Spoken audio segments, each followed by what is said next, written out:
What would you do, mga classmates, if the only way your friend could be healed was through a roof?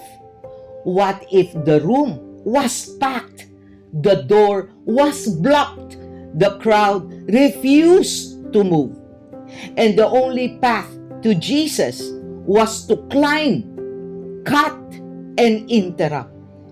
Would you risk your reputation, mga classmates?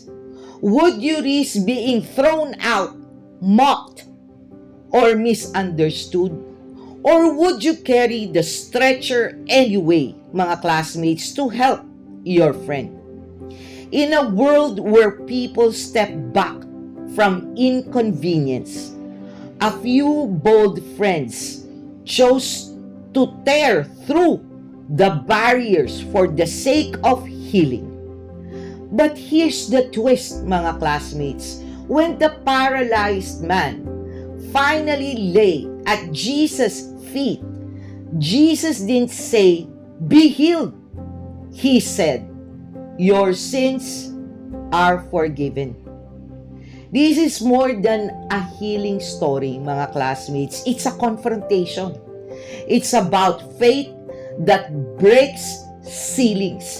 And it's about a Savior who sees deeper than sickness. Before we get started, mga classmates, let's go to our general housekeeping as usual. Don't forget to click that like button, subscribe to Pulot Aral, smash that notification bell so you can be updated every time I upload for our Bible reading and reflections. Contents like this, mga classmates, are not promoted by the YT algorithm. We are now sincerely in the times, mga classmates, the topics about God is not that popular anymore, and in fact, restricted. So, do your part. If you like what you've seen, share Pulot Aral videos as well.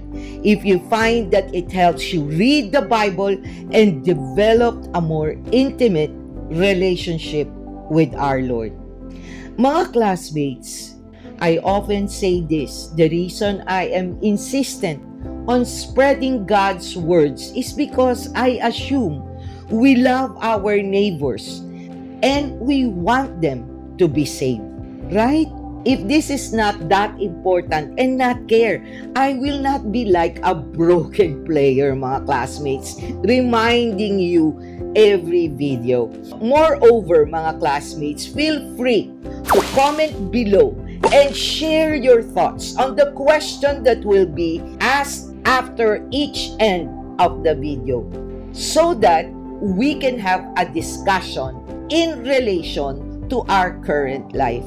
More so, mga classmates, if you have not seen the complete Gospel of Matthew, Bible reading and reflections, please do watch the playlist of the book of the Gospel of Matthew, because this will guide you how to live best in God's will and not conform with the world, but be transformed, mga classmates. This chapter offers hope and confidence in relying on God for overcoming difficulties and pursuing the impossible to make it possible. Mga classmates, this is Doc Jean. Welcome to Pulot Aral. Let's dive in.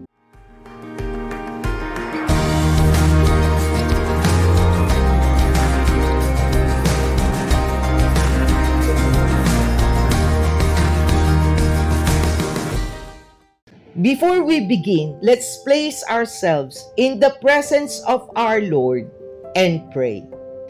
Dear Heavenly Father, we come to you to praise and glorify your name.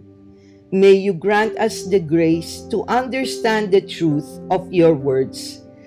Grant me the humility to speak your words, Father God, and provide meaningful messages that my classmates who are watching this video may be able to hear and reflect on your personalized messages to them through Mark 2.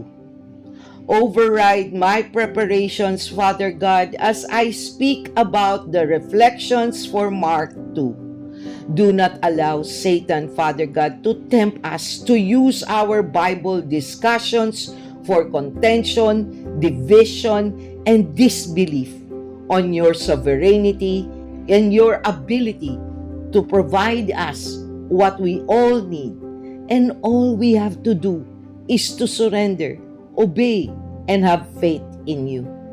Enable us, O Lord our God, to be a good follower and be encouraged to meditate and spend more time with you, so we all can hear your personalized and individual messages to us. Let not religion, our own biases, or personal assumptions, Father God, and based on our emotions and experiences, not based on Scripture, hinder us from seeing and hearing your words of wisdom. Fill us with your Holy Spirit, Father God, to resist the temptation of the devil that may create division among us because of differences in interpretation through the power of faith in your words. Unite us all in wanting to read more of your scripture and learn how to use your armor to live according to your will, as you want this channel to do. Let us, Father God, be inspired and encouraged to build a personal relationship with you. Grant me, O Lord our God, the humility to speak your words in reverence, and for my classmates to have the clarity and discernment of your words, not mine, as they watch and listen. May I humbly and faithfully fulfill your purpose in this video. May our reflection on Mark 2 for the next 5 days move us forward to surrender to you, desire more, discern well, do and delight in your will. All of this we ask through Christ our Lord. Amen. Before we discuss this exciting passage on Mark 2, let's first read, mga classmates, Mark 2 verses 1 to 12. For the first part of Mark 2, I will be reading from the ESV version. Jesus heals a paralytic. And when he returned to Capernaum after some days, it was reported that he was at home. And many were gathered together, so that there was no more room, not even at the door. And he was preaching the word to them. And they came, bringing to him a paralytic, carried by 4 men. And when they could not get near him because of the crowd, they removed the roof above him. And when they had made an opening, they let down the bed on which the paralytic lay. And when Jesus saw their faith, he said to the paralytic, "Son, your sins are forgiven." Now some of the scribes were sitting there, questioning in their hearts, "Why does this man speak like that? He is blaspheming. Who can forgive sins but God alone?" And immediately Jesus, perceiving in his spirit that they thus questioned within themselves, said to them, "Why do you question these things in your hearts? Which is easier, to say to the paralytic, 'Your sins are forgiven,' or to say, 'Rise, take up your bed and walk'? But that you may know that the Son of Man has authority on earth to forgive sins." He said to the paralytic, "I say to you, rise, pick up your bed, and go home." And he rose and immediately picked up his bed and went out before them all, so that they were all amazed and glorified God, saying, "We never saw anything like this." Mga classmates, we are now going to discuss Mark 2, verses 1 to 12, general overview and context. Jesus, mga classmates, returned to Capernaum. Word spreads fast. The house where he's staying is overflowing. No room to move. No space left. Not even at the door. Enter 4 men carrying their paralyzed friend. But the door is blocked, and faith doesn't always wait for ideal conditions, mga classmates. So what do? They climb. They dig through the roof. They lower him down straight into the center of Jesus' teaching. It's disruptive. It's desperate. It's unforgettable. Not at the mess, not at the noise, but at their faith. Then he does the unthinkable. "Son, your sins are forgiven." The religious leaders in the room are shocked. Who does he think he is? Only God can forgive sins. To prove his authority, Jesus tells the paralyzed man, "Get up, take your mat, and go home." And just like that, mga classmates, he walks out, mat in hand, healed in body, but more importantly, mga classmates, healed in soul. Mga classmates, in today's episode and passage, is not just about healing. It's about faith that climbs roofs, friends who carry mats, and a Savior who see what no X-ray or MRI ever can, our souls. You see this story in Mark 2. If you have not seen Matthew 9 Bible reading and reflections, this story can also be found there. Try to click the link above and visit and watch it as well. Because as I have mentioned, mga classmates, the Gospel of Mark, Luke, and the Gospel of Matthew are synoptic Gospels wherein you can see the entire details, as Mark is not too detailed when it comes to his Gospel. So try to visit that, as well as try to check out the background of Mark, so that you will know how Mark wrote the Gospel of Mark. Anyway, mga classmates, it's not just about a man who walked again. It's about someone who got forgiven, lifted, and restored. All because a few friends were just a little too wild to give up. So, what's in it for us, mga classmates? Let's talk about faith that breaks barriers, friendship that heals, and that one miracle we all desperately need. Mga classmates, let's tackle it one by one. Real faith moves, literally. And they came, bringing to him a paralytic carried by 4 men. They removed the roof above him. Mark 2, verses 3 to 4. Mga classmates, let's be real. If someone tried to remove your roof today, you'd probably call a police, and they'd probably get a police blotter. Right, mga classmates? But these friends, they weren't concerned about protocol. Their faith did not sit still. Their faith moved, climbing roofs, digging through ceilings, interrupting Jesus mid-preach. That's faith with a mission, mga classmates. Faith, mga classmates, is not just believing that God can.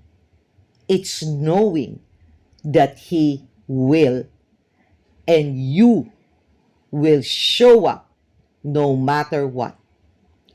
Sometimes, mga classmates, showing faith means prayer when you're even tired.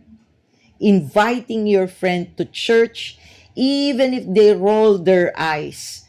Or like what Pastor Peter Tanchi did for his dad, praying every day for 20 years in order for him to surrender to the Lord. 20 years, mga classmates. That's not just a simple faith. That's a level of persistence with a holy twist. Number 2, bring others to Jesus, even when it is inconvenient. The paralyzed man, mga classmates, did not ask for help. He could not. It was his friends who believed for him, pushed through the crowd, and carried him when he could not carry himself. Mga classmates, real talk. Sometimes you're the one on the mat. Other times, you're the one carrying it. Be the kind of person who lifts others even when your arms are tired. Mga classmates, what kind of a friend are you? Or what kind of friends do you have? I saw this quote online. As you get older, you realize it's not about who knows you the longest. It's about who shows up when it matters. Are you that kind of a friend? Or your friends are that kind?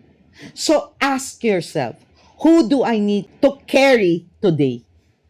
Even a message, a visit, or a silent prayer can be the spiritual equivalent of digging through the roof. Number 3, Jesus sees what people do not. When Jesus saw their faith, he said to the paralytic, "Son, your sins are forgiven." And that's from Mark 2, verse 5. Wait, what? The guy came for healing and Jesus went straight to forgiveness? Classic Jesus move, mga classmates. He goes deeper because sometimes what we want and what we need are not the same. One of my mentors told me this story. She prayed and prayed for her house helper's visa to be approved so she could fly to the States and help with the chores. Weeks passed. Nothing happened. She was frustrated, exhausted, until she realized God wasn't being slow. He was building her strength. Eventually, she learned to love doing things for herself. The visa delay, it was God's classroom. Sometimes, mga classmates, God delays the gift to develop the giver. Number 4, forgiveness is the greater miracle. But that you may know that the Son of Man has authority on earth to forgive sins. Mark 2, verse 10. Mga classmates, healing is amazing. But forgiveness, that's eternal. I used to think I was a pretty forgiving person. I'd let things go, no drama. But in 2019, someone I loved deeply, someone I thought would never leave me, walked away at my lowest point, did exactly all the things I did not think she will do. And for the first time, mga classmates, I said, I cannot forgive this person. But when I surrendered my life to Jesus in late 2023, forgiveness became my first conviction. Not because I'm holy, mga classmates. No, no, no, no. Because I was forgiven first. Holding on to anger is like drinking a poison and waiting for the other person to die. That's not just wise. It's true, mga classmates. Jesus' forgiveness set me free. And if He could forgive me, who am I not to forgive her? Mga classmates, you can only forgive once you experience true forgiveness. And that is what the Lord did to me. So, I am truly able to give forgiveness even if that person do not feel sorry. Number 5, critics will always be there. Ignore them anyway. Now, some of the scribes were sitting there questioning in their hearts. Mark chapter 2 verse 6. Of course, the religious folks had something to say. Critics always do. They could not deny the miracle, so they just questioned how it happened. Sounds familiar, mga classmates? Whether it is your faith, your transformation, or your joy, there will always be someone side-eyeing your spiritual growth. But Jesus, He did not let the haters stop Him. Neither should you.